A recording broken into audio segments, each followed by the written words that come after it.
Selamat siang pemirsa, saya Irwan Saragi kembali hadir menemani Anda dalam Sumut hari ini siang. Siang ini kami telah merangkum sejumlah informasi terkini di antaranya. Lokasi diduga panti pijat plus-plus gay di Medan digerebek polisi. Konsumsi narkotika, oknum ASN Pemkab Labuhan Batu diringkus polisi. Pemilik hotel berharap wisata Parapat kembali normal. Selain cuplikan berita tadi, kami juga akan menghadirkan beragam informasi lainnya. Pemirsa, kita jelang Sumut hari ini siang selengkapnya.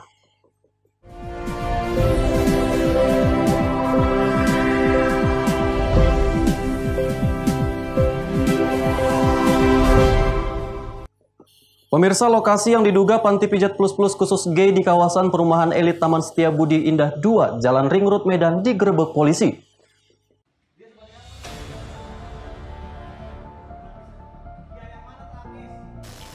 Dari rumah yang diduga dijadikan lokasi prostitusi tersebut, petugas berhasil mengamankan 11 orang.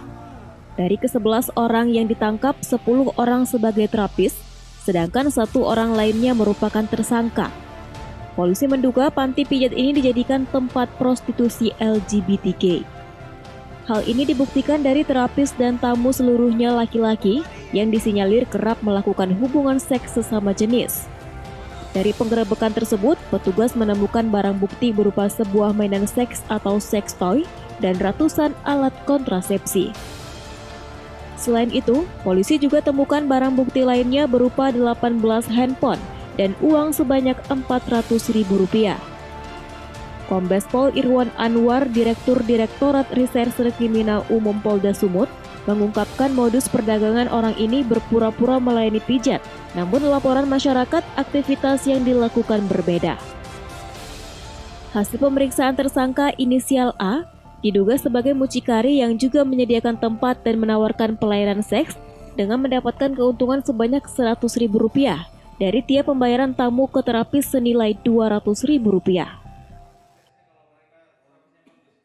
Pijat plus khusus gay. Ini menjadi aneh kenapa? Karena ini kan terapisnya adalah lelaki semua. Kemudian yang menyiapkan fasilitas juga lelaki. Dan dari hasil penyelidikan kami itu klien atau pasien, orang yang datang itu juga semuanya laki-laki. Maka menjadi aneh kalau ada kondom atau alat kontrasepsi yang ditemukan di TKP. Ini yang diamankan, yang dibawa ke sini adalah yang utuh.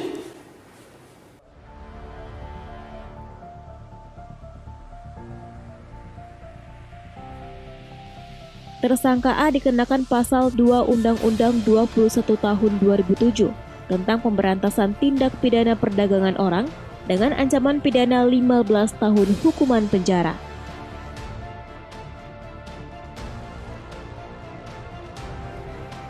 Wahyu Pratama melaporkan untuk Evarina TV.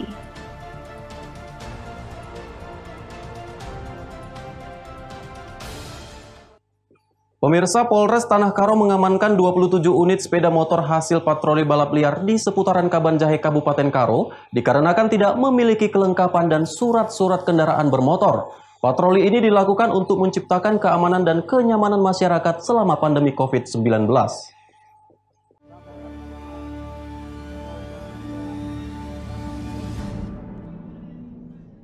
Polres Tanah Karo mengamankan 27 unit sepeda motor yang terjaring patroli balap liar di seputaran kota Kabanjahe, Kabupaten Karo, Sumatera Utara. Puluhan kendaraan roda 2 ini pun diparkirkan di halaman Polres Tanah Karo, menunggu pemiliknya mengambil dengan membawa kelengkapan surat-surat kendaraan. Kendaraan roda 2 yang diamankan merupakan kendaraan yang tidak memiliki kelengkapan serta surat-surat kendaraan bermotor. Sebagian kendaraan ditinggal pemiliknya di lokasi saat petugas melakukan patroli. Menurut Kabak Ops Polres Tanah Karo, total sebanyak 27 sepeda motor diamankan. Dan patroli ini digelar berdasarkan laporan masyarakat yang resah dan bising dengan adanya kumpulan anak muda mengendarai sepeda motor dan melakukan balapan. Ada press release tentang penertiban balap liar yang dilaksanakan pada hari Minggu tanggal 31 Mei 2020, bahwa kegiatan tersebut sangat-sangat meresahkan masyarakat, apalagi itu jam-jam istirahat, sehingga kita memerintahkan tim untuk melakukan hunting ataupun penangkapan terhadap penyitaan terhadap sepeda motor sebanyak 27 unit. Kepada masyarakat diimbau untuk tidak melakukan kegiatan yang mengganggu ketenangan dan kenyamanan masyarakat, apalagi dalam situasi saat menghadapi pandemi COVID-19 saat ini. Dan rencananya patroli ini akan dilakukan secara berkelanjutan agar tidak adanya kejadian yang sama yang dapat membahayakan nyawa masyarakat. Chandra Bukit melaporkan untuk Evarina TV. Sementara itu, tim Scorpio Reskrim Polres Tanah Karo berhasil mengungkap jaringan pelaku penggelapan mobil rental antar provinsi di wilayah Kabupaten Karo. Dari tangan pelaku, petugas mengamankan barang bukti 2 unit mobil rental yang hendak dijual. Tim Scorpio Reskrim Polres Tanah Karo berhasil mengungkap jaringan spesial pelaku penggelapan mobil rental antar provinsi di Kabupaten Karo, Sumatera Utara. Dari tangan pelaku, petugas mengamankan barang bukti sebanyak 2 unit mobil minibus yang akan dijual. Modus pelaku dengan menyewa mobil selama 1 bulan. Namun belum mencapai batas waktu, pelaku sudah melarikan mobil milik korban. Penangkapan pelaku ini usai Polsek Babul Makmur Polres Aceh Tenggara berkoordinasi dengan Polres Tanah Karo. Kemudian petugas menemukan pelaku sedang parkir di sebuah SPBU dan langsung menangkap dengan mengamankan pelaku beserta barang bukti. Tepatnya di Jalan Kota Cane, SPBU, kita telah melakukan pengungkapan penggelapan mobil rental, di mana pelaku tersebut ada 4 orang. Salah satunya bernama Fernando Gibson Tambunan. Jadi dari pengungkapan tersebut kita berhasil membuka jaringan mereka dan mengungkap 9 unit mobil roda 4. Menurut pemeriksaan kepolisian, pelaku sudah 9 kali melakukan aksinya di wilayah hukum Polres Aceh Tenggara. Saat ini kasusnya sudah dilimpahkan dan ditangani oleh Polsek Babul Makmur Polres Aceh Tenggara untuk kepentingan penyelidikan selanjutnya. Chandra Bukit melaporkan untuk Evarina TV. Konsumsi narkotika oknum ASN PMK Pelabuhan Batu diringkus polisi. Beritanya akan hadir sesaat lagi.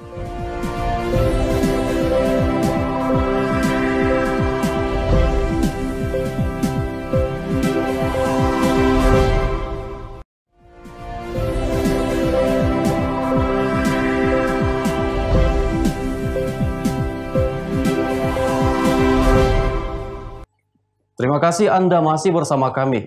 Pemirsa, seorang tersangka pelaku penyalahgunaan narkotika yang merupakan oknum ASN di lingkungan Pemkab Labuhan Batu bersama temannya digerebek polisi di kediaman tersangka yang kerap dijadikan lokasi transaksi narkotika.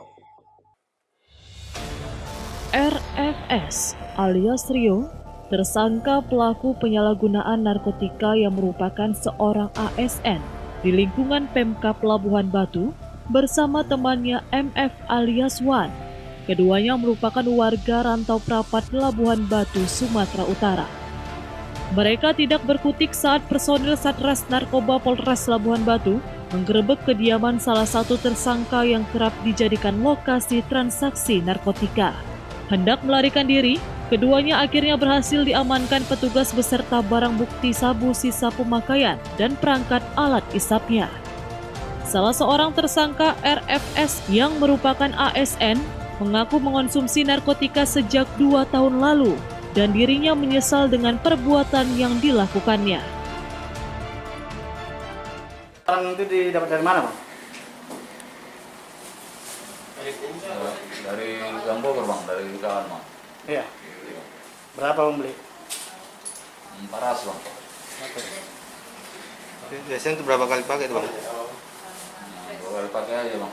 Udah lama Bang pakai narkoba ini? Udah lumayan, Bang. Sudah 2 tahun, Bang. Kira-kira Bang menyesal nggak dengan perbuatannya, Bang? Menyesal, Bang.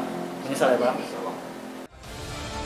Sementara Kasat Narkoba Polres Labuhan Batu AKP Martualesi Setepu menjelaskan, berangkat dari pengaduan masyarakat yang ditujukan langsung kepada dirinya, pihaknya langsung menindaklanjuti dan berhasil mengamankan 2 orang tersangka, yang salah satunya merupakan oknum ASN.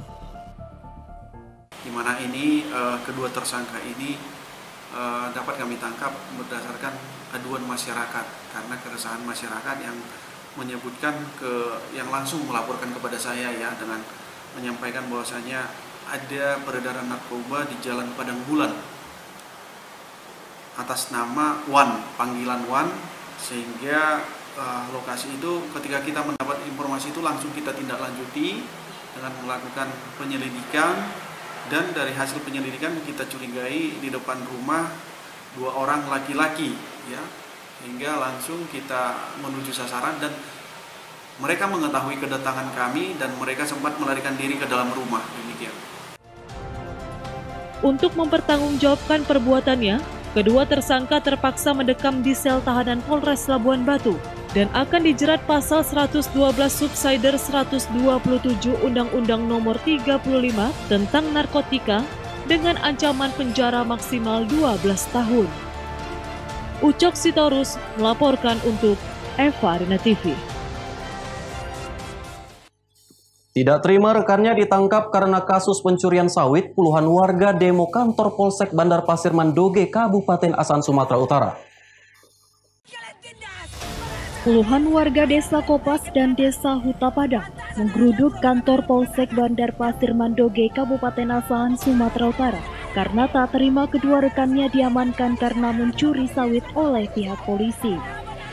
Kapolsek BP Mandoge AKP AS Siagian mengatakan, masyarakat Desa Kopas dan Desa Huta Padang datang ke Polsek melaksanakan unjuk rasa terkait penangkapan salah satu rekannya yang melakukan pencurian kelapa sawit di kebun milik Hadianto alias Hadi yang terjadi pada tanggal 22 April 2020 lalu. Ya, kasus ini sedang kita lakukan penyidikan, masih tahap penyidikan dan akan kita lanjutkan ke pengadilan umum. Kalau seandainya misalnya mereka ada merasa bahwa perbuatan polisi yang salah atau tindakan polisi yang silakan saja melakukan perlawanan hukum secara administrasi, bukan secara seperti ini. Nah, tuntutan mereka kemari untuk supaya tersangka atau pelaku yang sudah ditangkap ini dilepas oleh itu tidak dibenarkan. Ada aturan-aturan yang berlaku. Dalam aksi ini, puluhan warga berharap kepada pihak kepolisian untuk melepaskan temannya yang telah ditahan.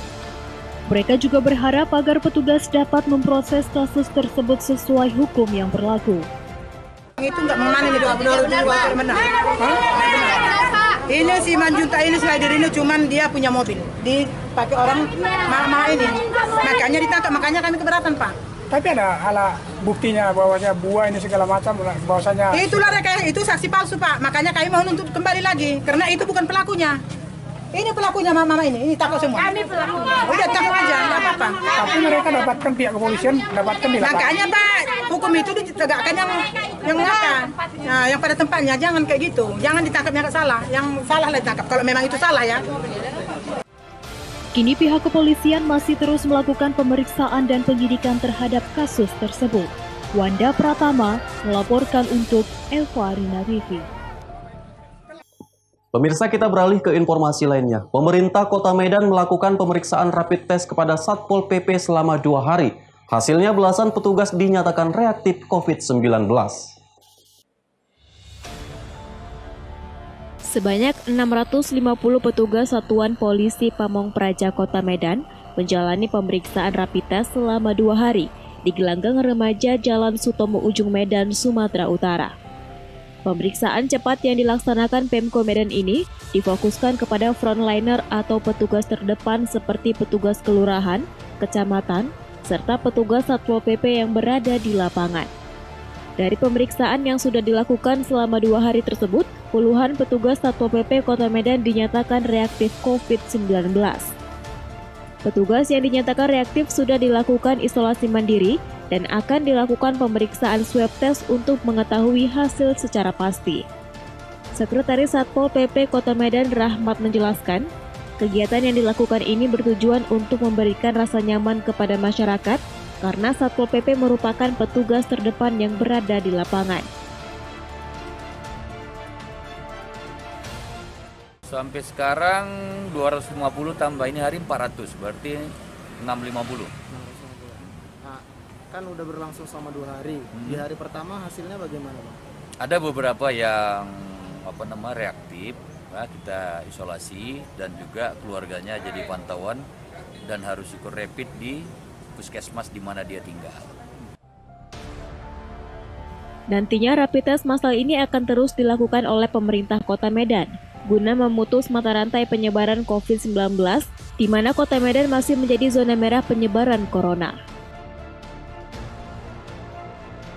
Wahyu Pratama melaporkan untuk Eva Rina TV.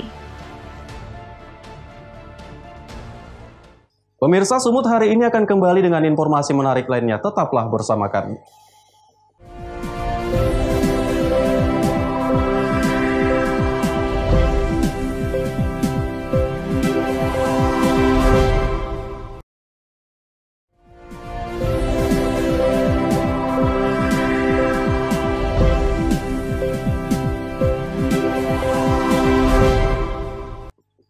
Terima kasih Anda masih bersama kami. Pemirsa, pandemi COVID-19 yang melumpuhkan perekonomian warga membuat para pelaku usaha wisata di Parapat, Kabupaten Simalungun terancam gulung tikar. Mereka berharap wisata di kawasan Danau Toba kembali normal.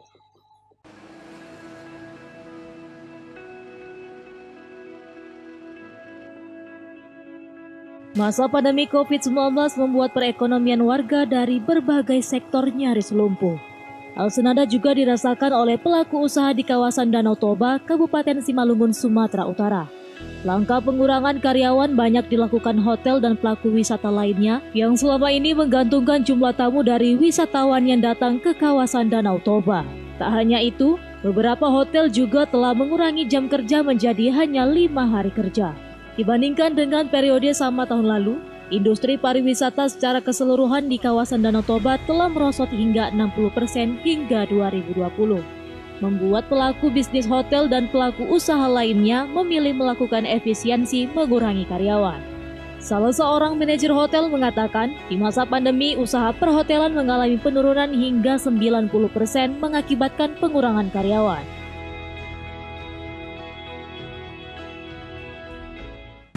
Kita mengalami penurunan yang sangat jauh sekali sampai di atas dari 90, sekitar 90 lah.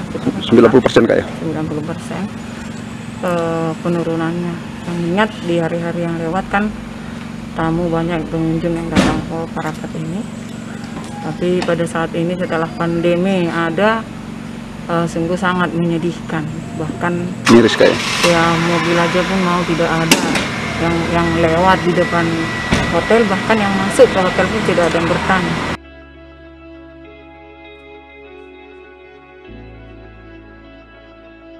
Para pemilik dan pelaku usaha perhotelan di Kota Parapat sangat berharap perekonomian masyarakat Simalungun khususnya di kawasan Danau Toba dapat pulih kembali. Ebit Masder melaporkan untuk Eva Rina TV.